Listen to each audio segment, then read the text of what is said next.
एक घना रहस्यमय जंगल था, इतना गहरा कि सूरज की रोशनी भी जमीन तक नहीं पहुंच पाती थी। चारों तरफ ऊंचे ऊंचे पेड़ों की छाया और पत्तों की सरसराहट ही वहां की आवाज थी। इस घुप अंधेरे जंगल के बीचों बीच एक झोपड़ी थी।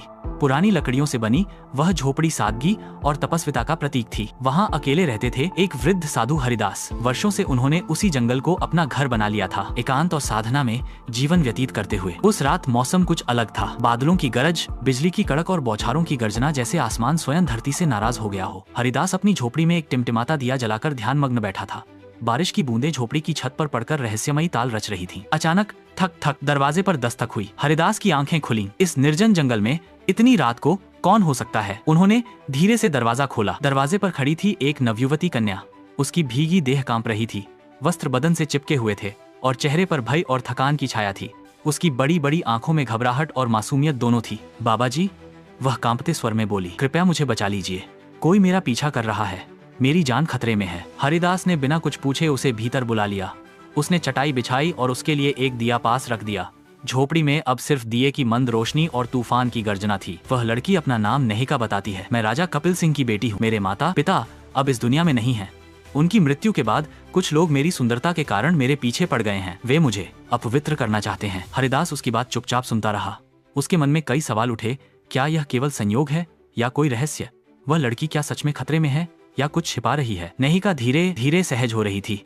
कुछ देर बाद वह बोली, बाबा, क्या मैं आज रात आपकी झोपड़ी में रह सकती हूँ? मैं बहुत डरी हुई हूँ। हरिदास ने उसकी आंखों में झांका।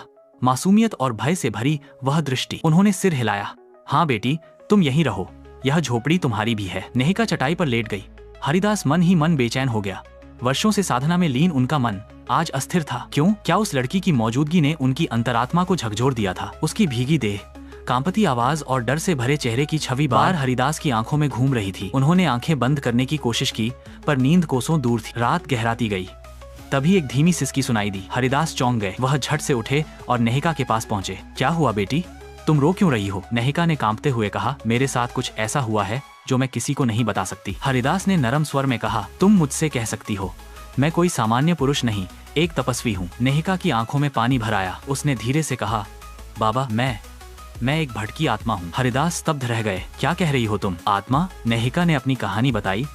बहुत समय पहले मैं रानी तारा थी। एक आदमी अर्जुन मुझसे विवाह करना चाहता था, पर मैं उसे प्रेम नहीं करती थी। उसने मुझ पर काला जादू किया और जबरन शादी की। विवाह की रात मैंने उसे रोका। उसने मुझे मार डाला। मरते समय उसने कहा कि मेरी आत्मा तब तक मुक्त नहीं होगी जब तक मैं किसी पवित्र पुरुष के साथ संबंध न बनाऊं। तभी से मैं जंगलों में भटक रही हूँ। हरिदास अवाक थे।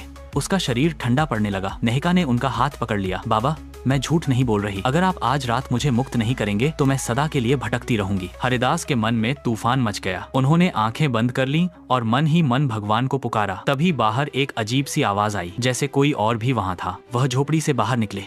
एक काला साया उनके सामने था। वह बोला, मैं वही हूँ जिसने इस आत्मा को तेरे पास भेजा है। अब तू भी फंस गया है मेरे जाल में। हरिदास शांत भाव से बोले, तेरा काला जादू मुझ पर असर नहीं करेगा, वासना का नहीं। मैं तब का मार्ग चुन चुका हूँ। साया गुस्से में हंसा, तू भी इंसान है, तेरे अंदर भी वासना होगी, कैसे बचेगा मुझसे? हरिदास ने आंखें बंद की और कहा, मैं रोशनी का मार्ग चुनता हूँ, तेरे अंधकार का नहीं। नेहिका ये सब देख रही थी। उसकी आंखों में पश्चाताप था। वह बोली, बाबा, आपने मेरी आंखें खोल दी। आपने मुझे मेरी गलती का एहसास दिलाया।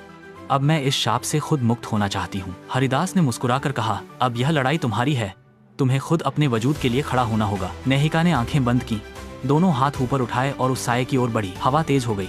काले बादल गरज उठे। जैसे ही नेहिका ने साये को छुआ, वह चीखने लगा और अंततः गायब हो गया। शांत फैल गई। नेहिका की आंखें खुली। हरिदास शांत खड़े थे। उसने सिर झुकाया। आपने मुझे बचा लिया, आपने मुझे फिर से इंसान बना दिया। हरिदास बोले, अब जाओ, एक नई शुरुआत करो, तुम अब मुक्त हो। नेहिका जंगल से निकल गई हमेशा के लिए।